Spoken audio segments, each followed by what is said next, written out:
بسم اللہ الرحمن الرحیم۔ عزیز طلبہ السلام علیکم۔ اردو جماعت ہشتم کے آج کے لیکچر کے ساتھ میں ہوں علی عرفان۔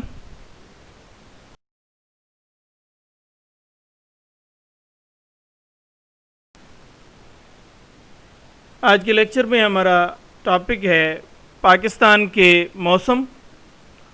گزشتہ لیکچر میں ہم نے یہ جو نصابی کتاب میں شامل چیپٹر ہے اس کی ریڈنگ کی تھی، اور جو مشکل الفاظ تھے یا مشکل نکات تھے جن کو سمجھنے کی کوشش کی تھی پچھلے لیکچر میں ہم نے چیپٹر ڈسکس کیا تھا۔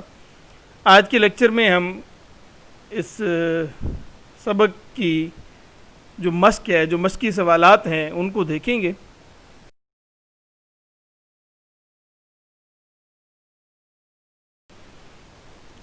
جی، آپ کی اسکرین پہ پہلا سوال مشق کا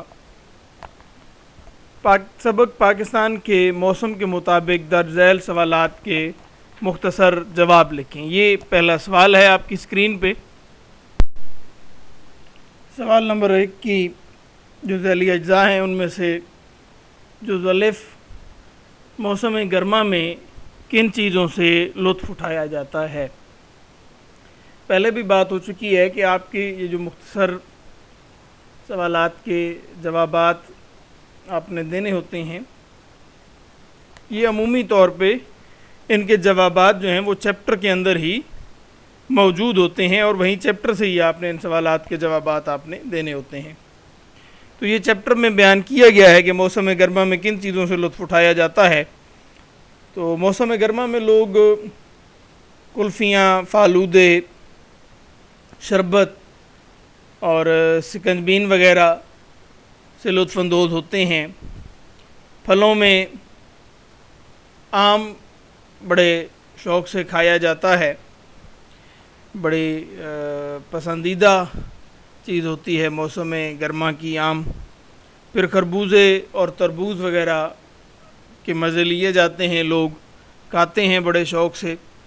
تو یہ وہ چیزیں ہیں کہ جن سے لطف اٹھایا جاتا ہے موسم گرما میں۔ اب اگلا سوال ہے کہ زیادہ آمدن والے کون سی چیزوں سے لطف اٹھاتے ہیں؟ اچھا، یہ اب سوال تھوڑا سا اس میں ورائٹی آ گئی ہے۔ ویسے تو سوال یہ پوچھا جانا چاہیے تھا کہ موسم سرما میں زیادہ آمدنی والے لوگ جو ہیں وہ کون سی چیزوں سے لطف اٹھاتے ہیں، لیکن یہ جنرلی چونکہ بات کی گئی ہے تو اب ہم موسموں کے حوالے سے اگر دیکھیں تو موسم گرما میں جو زیادہ آمدنی والے لوگ ہیں وہ ایئر کنڈیشنر استعمال کرتے ہیں، اے سی چلاتے ہیں، جبکہ جو عام لوگ ہیں وہ الیکٹریسٹی، بجلی پہ، یعنی یہ جو پنکھے ہیں یا ایئر کولر وغیرہ استعمال کر لیتے ہیں۔ اس کے علاوہ سردیوں میں اگر دیکھا جائے تو جو امیر لوگ ہیں وہ ہیٹر وغیرہ جلا کے اور موسم کے مطابقت سے وقت گزارنے کی کوشش کرتے ہیں، جبکہ جو غریب لوگ ہیں وہ آگ جلا کے اور آگ پہ ہاتھ تاپ کے اور وہ وقت گزارتے ہیں۔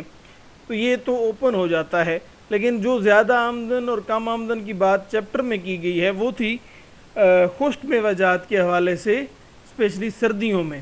تو جو امیر لوگ ہیں وہ موسم سرما سردی کے موسم میں بادام، پستے، اخروٹ اور چلغوزے وغیرہ سے لطف اندوز ہوتے ہیں امیر لوگ، جبکہ جو کم آمدنی والے لوگ ہیں وہ یہ زیادہ قیمتی جو اشیاء ہیں، جو خشک میوہ جات ہیں، یہ افورڈ نہیں کر سکتے، تو وہ چنے اور مونگ پھلی وغیرہ جو ہے اس سے لطف اندوز ہوتے ہیں۔ موسم سرما میں برف باری دیکھنے کے لیے آپ کن علاقوں کا رخ کر سکتے ہیں؟ موسم سرما میں برف باری کے لیے چیپٹر میں 3 علاقوں کی بات کی گئی تھی کہ اگر آپ موسم سرما کی برف باری دیکھنا چاہتے ہیں تو آپ پنجاب میں مری کے علاقے میں، جو راولپنڈی کی تحصیل ہے مری، ایک پہاڑی علاقہ ہے، ملکہ کوثار مری کا رخ آپ کر سکتے ہیں۔ کے پی کے میں اگر آپ دیکھیں تو آپ جو ہے نتھیا گلی اور بلتستان، گلگت بلتستان کی طرف آپ اگر جانا چاہیں تو برف باری دیکھنے کے لیے آپ اسکردو کا رخ کر سکتے ہیں، اسکردو میں آپ جا سکتے ہیں برف باری دیکھنے کے لیے۔ یہ چند ایک اہم مقامات ہیں کہ جہاں پہ لوگ برف باری سے لطف اندوز ہونے کے لیے جاتے ہیں۔ کن ممالک میں تقریباً 12 مہینے بارش ہوتی ہے؟ سال کا زیادہ عرصہ کن ممالک میں بارش ہوتی رہتی ہے؟ ملائیشیا اور انڈونیشیا میں 12 مہینے بارش ہوتی رہتی ہے۔ یہ چونکہ ٹراپیکل زون ہے اور یہاں پہ سورج کی شعاعیں سیدھی پڑتی ہیں، تو یہاں پہ سارا سال بارش ہوتی رہتی ہے، انڈونیشیا، ملائیشیا وغیرہ میں۔ اچھا، اب آخری سوال ہے کہ موسم سرما کا زور بالعموم کب ٹوٹ جاتا ہے؟ تو موسم سرما کا زور جو ہے وہ عمومی طور پہ فروری کے وسط میں ٹوٹ جاتا ہے، پھر اس کے بعد آہستہ آہستہ موسم پلٹا کھانا شروع کر دیتا ہے اور گرمیاں آنے لگتی ہیں یا گرمی محسوس ہونے لگتی ہے۔ تو موسم سرما کا زور فروری کے وسط میں تقریباً ختم ہو جاتا ہے۔ اب دوسرا سوال جو ہے یہ آبجیکٹو ہے، یہ آپ کتاب سے دیکھ کے ہی یہیں آپ اسی کتاب پہ ہی بے شک نشان لگا لیں، اس کو کاپی پہ لکھنے کی ضرورت نہیں ہے۔ جامن اور فالسا بیچنے والوں کی صدا بلند ہونا شروع ہو جاتی ہے، سردی کا آغاز ہو جاتا ہے، گھر کی مرغی، یعنی آپشن اب نیچے دیے ہوئے ہیں تو ان میں سے ایک آپشن آپ نے سلیکٹ کرنا ہے، مثلا تیسرا آپشن آپ درست ہے جو جیم کا، گھر کی مرغی دال برابر۔ تو یہ سوالات آپ خود کتاب سے دیکھ کے کر سکتے ہیں۔ درج ذیل الفاظ کے معنی لکھیں، یہ معنی میں آپ کو بتا دیتا ہوں اور آپ یہ جو الفاظ مشکل کے معنی ہیں یہ آپ لکھیں گے اپنی کاپی میں۔ خنکی یعنی نمی، ہوا میں جب نمی آ جاتی ہے تو اس کے لیے یہ لفظ استعمال ہوتا ہے خنکی یعنی نمی۔ اودے اودے، اودے اودا اصل میں یہ رنگ ہے، سیاہی مائل جو سرخ رنگ ہوتا ہے یا جسے آپ بینگنی رنگ، بینگن کا جس طرح سے رنگ ہوتا ہے اس کو آپ اودا رنگ کہتے ہیں۔ تو اودے اودے یعنی اس سرخی سیاہی مائل سرخ رنگ کے لیے یہ لفظ استعمال ہوتا ہے۔ بعد صبح، صبح کی ٹھنڈی ٹھنڈی ہوا۔ سیاحت، سیر و تفریح کرنا، سیر و تفریح کے معنی میں استعمال ہوگا یہ لفظ سیاحت۔ اچھا، زرخیز، مفید کے معنوں میں بھی بعض اوقات استعمال ہوتا ہے۔ سرسبز و شاداب زمین، یا زمین کی ایسی خاصیت کہ جو نباتات کے اگنے کے لیے مناسبت رکھتی ہو جو زمین، تو اس کے لیے ہم زرخیزی کا لفظ استعمال کرتے ہیں۔ تو زرخیز کا بین ہی لفظ آپ اگر معنی لینا چاہیں گے، ایک ہی لفظ میں اگر اس لفظ کے معنی آپ بیان کرنا چاہیں گے تو بہترین پیداواری صلاحیت رکھنے والی جو زمین ہوگی اسے آپ زرخیز کہیں گے۔ زرخیز کی آپ بہترین پیداواری صلاحیت کی حامل زمین، آپ یہ زرخیز کا معنی لکھیں گے۔ درج ذیل الفاظ کی جمع لکھیں۔ مخلوق، مخلوقات، نعمت، یہ نعمت کی جمع آپ نعم بھی لکھ سکتے ہیں، نون این میم، نون کے نیچے زیر، اور نعمتیں بھی آپ لکھ سکتے ہیں نعمت کی جمع۔ شجر، اشجار، باغ، باغات، فائدہ، فوائد، شے، اشیاء۔ موسم، موسم ایک ایسا لفظ ہے کہ جس کی جمع بھی موسم ہی استعمال ہوتی ہے عمومی طور پہ، بہرحال آپ موسموں کا لفظ بھی استعمال کر سکتے ہیں۔ شاخ، شاخیں۔ سوال نمبر 5 پھر معروضی طرز کا ہے، آپ نے خالی جگہیں پر کرنی ہیں سبق میں سے ہی مناسب لفظ ڈھونڈ کر۔ تو یہ آپ خود اسی کتاب پہ ہی حل کر لیں یہ سوال۔ پھر ہم بڑھتے ہیں چھٹے سوال کی جانب۔ درج ذیل الفاظ کی تذکیر و تانیث واضح کرتے ہوئے جملوں میں استعمال کریں، یعنی اس طرح سے جملے بنائیں ان الفاظ کے کہ ان کی تذکیر و تانیث واضح ہو جائے، یعنی لفظ کو اس طرح سے جملے میں استعمال کیا جائے کہ اس جملے میں اس بات کی وضاحت ہو رہی ہو کہ یہ لفظ آیا مذکر ہے یا مؤنث ہے، یعنی لفظ کی تذکیر و تانیث واضح ہو اس جملے کی صورت میں۔ ٹھیک ہے جی، تو پہلا لفظ ہے جی اعتدال. اعتدال میانہ روی کو کہتے ہیں. اعتدال مذکر ہے. اب ہم لفظ کو اس طرح سے استعمال کریں گے کہ اس سے معلوم ہو کہ یہ لفظ مذکر ہے. جملہ اس طرح سے بنایا جائے کہ جس سے معلوم ہو کہ یہ لفظ مذکر ہے. استعمال مذکر کے طور پہ یہ لفظ ہونا چاہیے. تو ہمیں معاملات زندگی میں اعتدال برتنا چاہیے. اب یہاں پہ واضح ہو جاتا ہے برتنا چاہیے کہ یہ لفظ مذکر استعمال ہوا ہے. اگر یہ لفظ مؤنث ہوتا تو یہاں پہ اب جملہ بنتا اعتدال برتنی چاہیے. میں سمجھانے کے لیے آپ کو وضاحت کر رہا ہوں. اب برتنی چاہیے اگر ہوتا تو پھر یہ لفظ مؤنث ہوتا, لیکن چونکہ یہ لفظ مذکر ہے اس لیے ہم استعمال کر رہے ہیں ہمیں اعتدال برتنا چاہیے. تو یہ آپ جملہ میں نے جو بتایا یہی لکھ لیں. آپ خود بھی کوشش کر کے یہ جملہ کو بنا سکتے ہیں. اچھا کوشش اگلا لفظ ہے, کوشش. اب کوشش مؤنث ہے. اب ہم نے جملے میں اس طرح سے اس کو استعمال کرنا ہے کہ واضح ہو جائے کہ یہ لفظ مؤنث ہے. جملہ جی ہم اس کے لیے بنائیں گے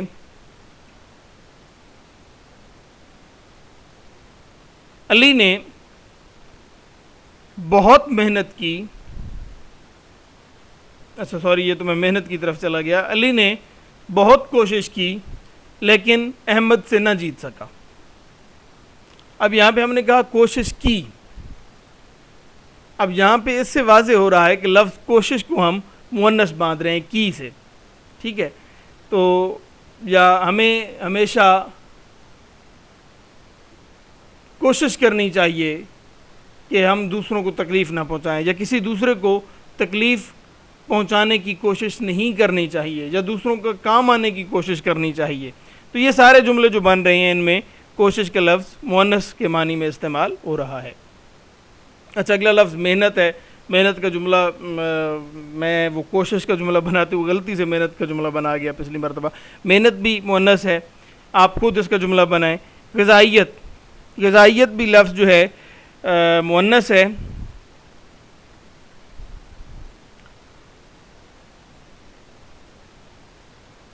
غذائیت کا جملہ ہم بنائیں گے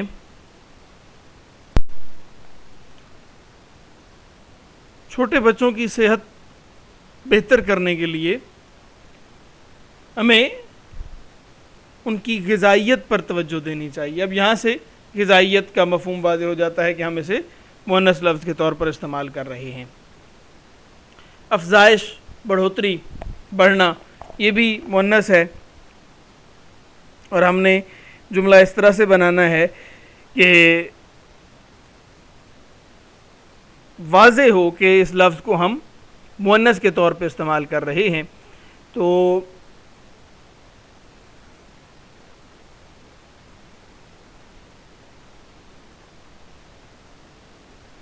کیا لفظ جی,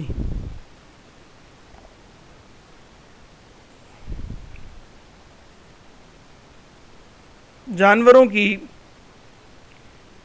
افزائش نسل کے لیے لوگ مویشی پالتے ہیں. جانوروں کی افزائش, کیا لفظ جملہ یعنی کوئی واضح سا ابھی میرے ذہن میں نہیں آ رہا جس سے واضح ہو جائے. 1 منٹ میں جملہ ذرا سوچ کے بتاتا ہوں. جی افزائش کا جملہ ہم بنائیں گے. افزائش کا معنی چونکہ بڑھوتری ہے تو ہم اس کا جملہ بنائیں گے کہ پودوں کی افزائش میں دھوپ اہم کردار ادا کرتی ہے. اب پودوں کی افزائش جب ہم کہہ رہے ہیں تو اس سے واضح ہو جاتا ہے کہ ہم اس لفظ کو مؤنث استعمال کر رہے ہیں. تنوع, اب میں اگلے جو 4 الفاظ ہیں ان کے میں صرف آپ کو مذکر مؤنث بتا دیتا ہوں, ساتھ میں معنی بھی بتا دوں گا جن کے ضروری ہیں, اور جملے آپ ان کے خود بنائیں گے. تنوع, بوکلمونی, ورائٹی, خلوص. اچھا تنوع جو ہے اس کو ہم استعمال کرتے ہیں مذکر کے معنی میں. خلوص بھی مذکر ہے, بہار مؤنث ہے, نظر بھی مؤنث ہے. یہ الفاظ ہم تنوع مذکر, خلوص مذکر, بہار مؤنث, نظر مؤنث, ان الفاظ کے آپ نے جملے بنانے ہیں. پھر سوال نمبر 7 ہے, آپ نے الفاظ کے متضاد لکھنے ہیں. بہار کا متضاد، یہ یہیں پہ آپ کتاب پہ لکھ لیں. بہار کا متضاد خزاں ہے، گرم کا سرد ہے، کم تر کا کیا کہیں گے آپ، بہتر، کم تر کا بہتر، اور زمین آسمان، نفع بخش نقصان دہ، نفع بخش کا متضاد ہوگا نقصان دہ، اور عمومی کا خصوصی. یہ ہم نے الفاظ کے متضاد آپ کو بتا دیے. بڑھتے ہیں اگلی سلائیڈ کی جانب، جس میں ہم اگلے سوالات کے جوابات دیکھیں گے.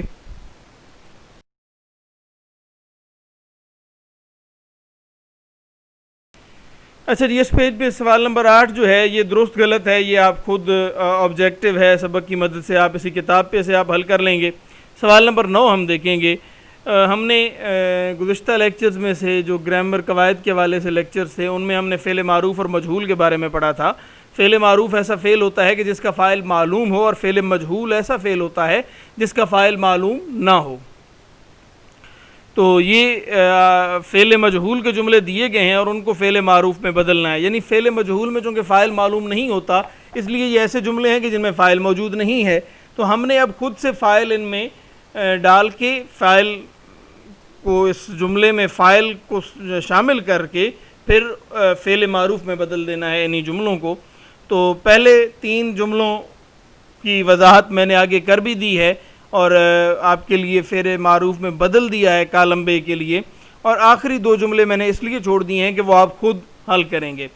پہلا ہے جی 4 گول کیے گئے. یہ آپ لیفٹ سائڈ پہ اسکرین پہ دیکھ سکتے ہیں کہ میں نے درست جملے لکھ دیا ہے کالم بے کے لیے فعل معروف میں بدل کے اسی جملے کو. 4 گول کیے گئے، اب اس میں فاعل معلوم نہیں ہے. کالم بے میں آپ جملہ لکھیں گے ہماری فٹ بال ٹیم نے 4 گول کیے.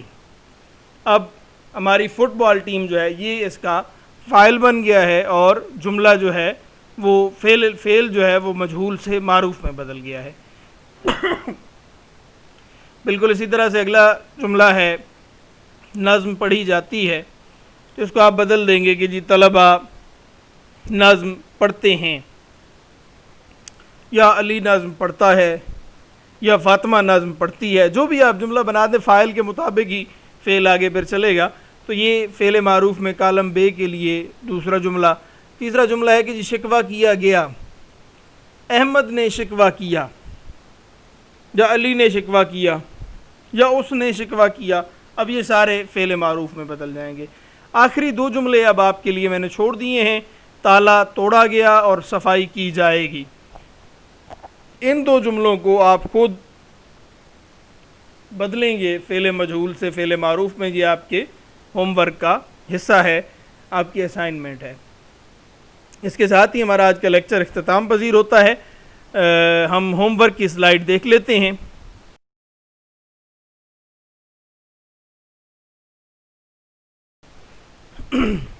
جی، یہ جو ہم نے چیپٹر پڑھا پاکستان کے موسم کی ایکسرسائز جو ہے، مشق جو ہے، یہ صفحہ نمبر 75، 76 اور 77 پہ، یعنی 75، 76 اور 77 پیجز پہ نصابی کتاب کے ان پیجز پہ موجود ہے. اس مشق کے سوال نمبر 1، 3، 4، 6 اور 9 کے جوابات آپ نے کاپیوں میں تحریر کر کے لانے ہیں. باقی سوالات جو ہیں وہ معروضی طرز کے ہیں، وہ آپ کتاب پہ ہی لکھ لیں گے. لیکن جس سوال نمبر 1، 3، 4، 6 اور 9 کے جوابات جو ہیں وہ آپ اپنی کاپیوں میں لکھ کر لائیں گے.